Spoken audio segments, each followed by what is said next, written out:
We are Venom. 야, 너 뭐야? 야, 엄마, 꺼져. 그냥 가, 빨리 가.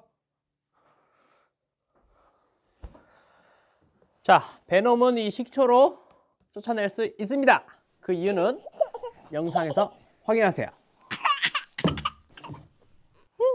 안녕하십니까, 상슈타인입니다.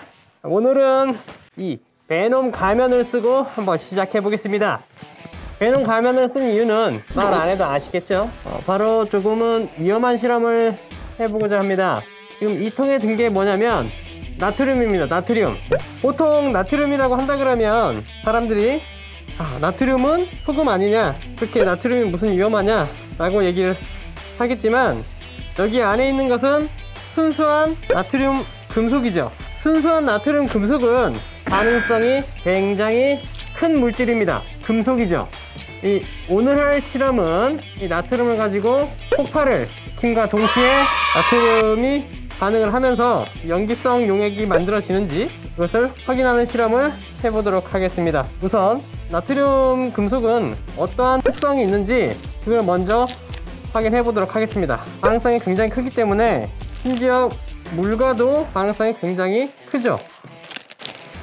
그래서 이제 공기 중에 습기와도 반응을 계속하면 굉장히 뜨겁거나 고온의 열을 발생시키기 때문에 굉장히 주의를 해야 합니다. 자, 이 나트륨은 1급 위험 물질입니다. 굉장히 물을 내기가 쉽고 실험실에서 사고를 일으키기 굉장히 좋은 실험 재료이기 때문에 항상 주의를 기울이셔야 합니다. 우선 이 나트륨을 일단 크기로 잘라보도록 하겠습니다. 나트륨을 잘라보면 표면이 굉장히 매끈하고 은색 빛깔이 나는 것을 알 수가 있죠. 첫 번째 크기입니다. 첫 번째 크기는 끼끼손가락 한 마디 정도의 크기로 잘랐습니다. 나트륨 금속이 약간 금속 특유의 엄청 단단한 그런 느낌이 아니라 약간 무른 듯한 그런 느낌입니다. 두 번째 크기는 약간 한 엄지손가락 한 마디만큼 정도 잘랐습니다. 두 번째 크기. 그 다음에 3단계 해보도록 하겠습니다.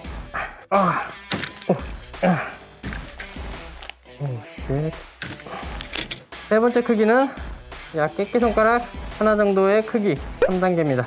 그리고 대망의 4단계. 대망의 4단계는 대략 손가락 2마디 정도의 굵기를 가진 크기로 잘랐습니다.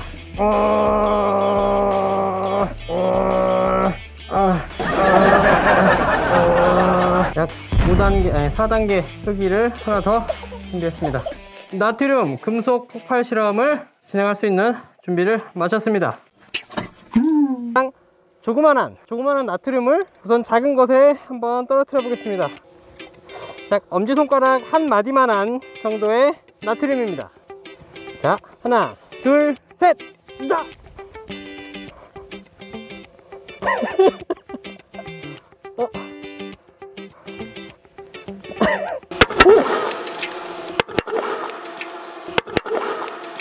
오 마이 갓!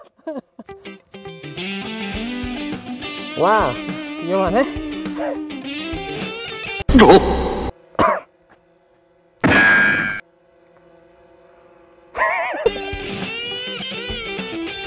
자, 바로 두 번째 베놈의 실험. 이거는 약 깨끼손가락 2마디 정도의 크기입니다. 여기에 넣어보겠습니다.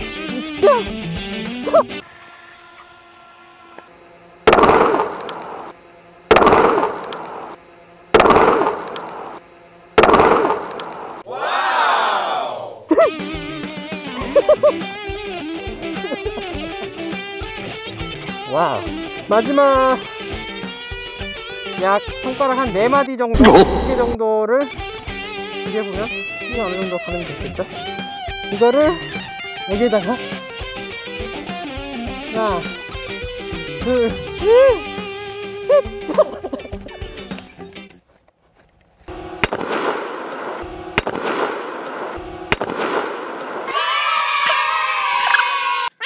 깨졌네?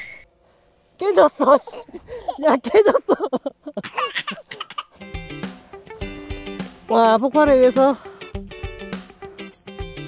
플라스틱이 깨졌네.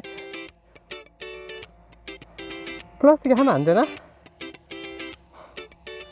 그러면 원래 이 새끼가 있었는데 가장 작은 걸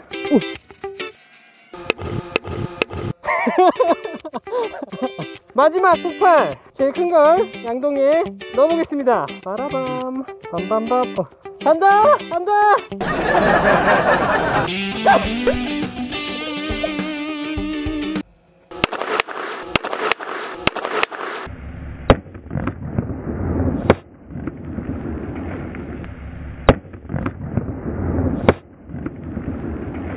팡슈타인. 안녕하십니까, 팡슈타인입니다. 자, 아까 베놈 시키가 지금 나트륨을 여기 있는 물에다가 던져가지고 폭발을 시켰는데요. 여기 있는 양동이에다가 가장 큰 나트륨 덩어리들을 폭발을 시켰고요. 세 번째, 네 번째 나트륨 덩어리를 폭발을 시켰는데 이게 깨져버렸습니다. 아씨, 이런. 자, 그 다음 알아볼 게 뭐냐면요, 나트륨이 터진 다음에 이 물에 나트륨을 넣었을 때의 화학 반응은 우리가 직접 관찰한 바와 같이 나트륨이 폭발하면서 터집니다. 그러면서 나오는 게 이 물 안에 수산화 나트륨, 수산화 이온을 만드는데요. 이 수산화 이온이 산성인지 염기성인지 이 페놀프탈레인을 넣어서 무슨 성질을 가지는지 조금 알아보도록 하겠습니다. 그냥 넣으면 좀 그러니까 이 스포이드를 이용해서 넣어보도록 하겠습니다. 와우, 보시나요? 페놀프탈레인의 용액을 물에 섞어본 결과 페놀프탈레인의 색깔이 빨갛게 변하는 것으로 보아 이 물의 성질은 염기성인 것을 알 수가 있죠. 맞습니다. 이 염기성으로 변한 이 물을 팡슈타인이 정화를 시키는 것이 아니라 중화를 한번 시켜보도록 해보겠습니다. 식초, 우리가 주로 먹는 식초. 식초는 산성이죠. 산성을 가지고 있는 이 식초를 부었을 때 이 페놀프탈레인 때문에 붉게 된 이 물이 맑아질까? 중성화가 될 건지 되는지 안 되는지 한번 보겠습니다. 보이시나요? 잘 봐야 되는데, 식초를 넣은 곳 부분이 투명해진 것을 볼 수 있죠.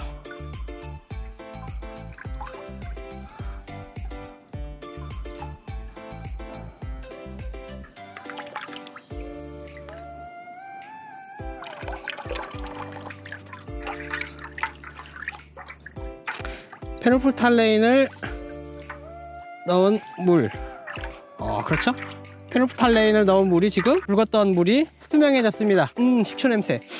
이 식초를 넣어서 염기화된 물을 중화시켰다라고 볼 수가 있죠. 중화된 게 맞나? 페놀프탈레인을 조금 부어볼까요? 이러한 산성인지 염기성인지 알아볼 수 있는 이러한 용액을 우리는 지시약이라고 합니다. 지시약을 통해 이 물이 다시 페놀프탈레인을 넣어도 붉어지지 않았죠. 이 물은 확실히 염기성에 대한 용액이 이 수소 이온을 만나서 중성이 되는 것을 알 수가 있겠죠. 그러면 조금 더 가서 이 빨간색으로 된 이러한 물이 식초를 충분하게 넣어서 이렇게 투명하게 된다면 중화 반응은 완성이 된 겁니다. 자, 오늘 실험은 여기까지고요. 실험을 하는 것보다 중요한 것은 실험 후 처리 과정이 되겠죠. 화학 반응을 하고 난 다음에 이러한 물들은 폐수 처리를 해야 됩니다. 폐수 처리 깔때기가 따로 없기 때문에 이 컵을 조금 이용하도록 하겠습니다.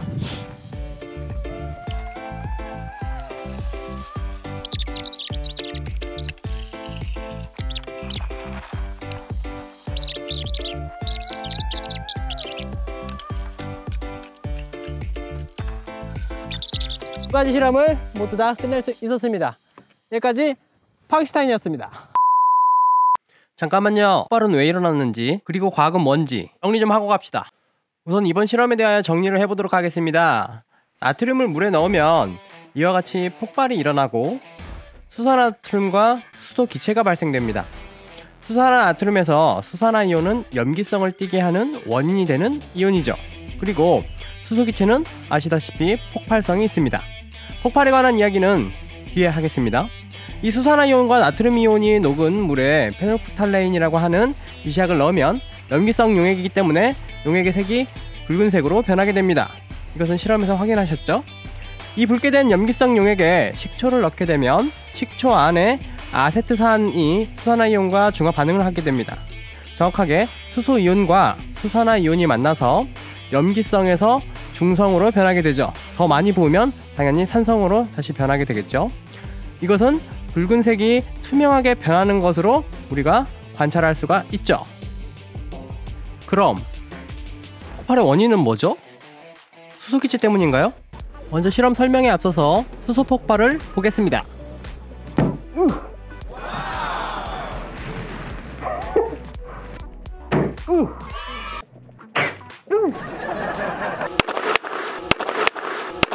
어떠신가요? 폭발의 정도가 좀 다르다고 생각되지 않나요? 나트륨 폭발의 직접적인 원인이 수소기체가 아닌 이유에 대해서 생각을 좀 해봅시다. 첫 번째는 보셨다시피 수소기체의 폭발성이 그렇게 나트륨 폭발처럼 엄청나지는 않다는 겁니다. 두 번째는 나트륨과 물과의 반응 상황을 생각해 볼 때 반응이 되는 면에서 수소기체와 발열 반응 때문에 약간의 수증기가 나온다라는 거죠. 나트륨과 물과의 반응에서 나온 결과물이 기체가 나오므로 기체가 방울방울 나트륨에 맺히다가 올라가게 되는데요. 그렇게 되면 반응 시 나오는 기체 때문에 물과 나트륨의 접촉이 방해가 되므로 반응 속도는 떨어지게 됩니다. 수소기체가 지속적으로 대량으로 나오기는 힘든 반응 구조라는 것을 알 수 있습니다. 실제로 폭발 시 나타나는 노란색 불꽃은 수소에 의해서 발화된 불꽃이 맞습니다. 하지만 이러한 이유로 직접적인 폭발의 이유가 되기엔 여러가지 면에서 힘들다라는 거죠. 간단하게 설명하겠습니다. 알칼리 금속 중 하나인 나트륨은 물과의 반응 시 전자를 빼앗기는 성질이 강합니다. 물의 산소는 또 전자를 받아들이려는 성질이 강하죠. 그러므로 반응 시 나트륨의 전자가 물로 빠르게 이동하게 됩니다. 자, 그렇게 되면 나트륨 표면에서는 전자를 빼앗겼으므로 빠르게 양이온들이 만들어지게 되고요. 양이온들끼리는 서로 좋아하지 않는 청력이 작용하게 됩니다. 따라서 나트륨 금속의 결합보다 양이온들의 청력이 강해지는 상황이 되면 나트륨은 폭발하게 됩니다. 이를 쿨롱 폭발이라고 하죠. 전기적 성질에 의하여 밀어내는 힘 때문에 나타나는 현상이라는 것이죠. 지금 말한 원리의 근거는 네이처 케미스트리에 발표된 파벨의 논문을 인용한 것입니다. 그렇다면 이러한 폭발의 원리를 어떤 과정을 통해서 알아낸 것일까요? 파벨과 그 동료들은 1만 분의 1초의 찰나를 볼 수 있는 초고속 카메라를 이용하여 폭발 과정의 사진을 보고 분석하였습니다. 그 결과 폭발 원인은 전기적인 힘에 의한 쿨롱 폭발이라는 것으로 밝혀진 것이죠. 실제로 인터넷에 2010년에 EBS에 만들어진 나트륨 폭발의 원인이 수소에 의하여 폭발한다고 설명하고 있고요. 많은 사람들이 그 큰 폭발의 원인이 수소로 인한 폭발이라고 이해하는 경우가 많습니다. 맞습니다. 우리가 알고 있는 과학의 참 재미있는 모습이죠. 초고속 카메라라고 하는 관찰 도구를 통하여 나트륨 폭발의 원리를 새롭게 밝혀내는 경우와 같은 경우는 과학사에서 엄청나게 많이 일어나 왔고 앞으로도 일어나게 될 것이라는 겁니다. 기술이 발전함에 따라서 우리가 지금 관찰하지 못하는 것을 보고 또 새로운 것을 알게 되고 그렇게 과학은 계속 발전될 것입니다. 이상으로 팡슈타인의 나트륨 실험이었습니다. 얍! 구독, 좋아요, 알람 설정까지 부탁드릴게요.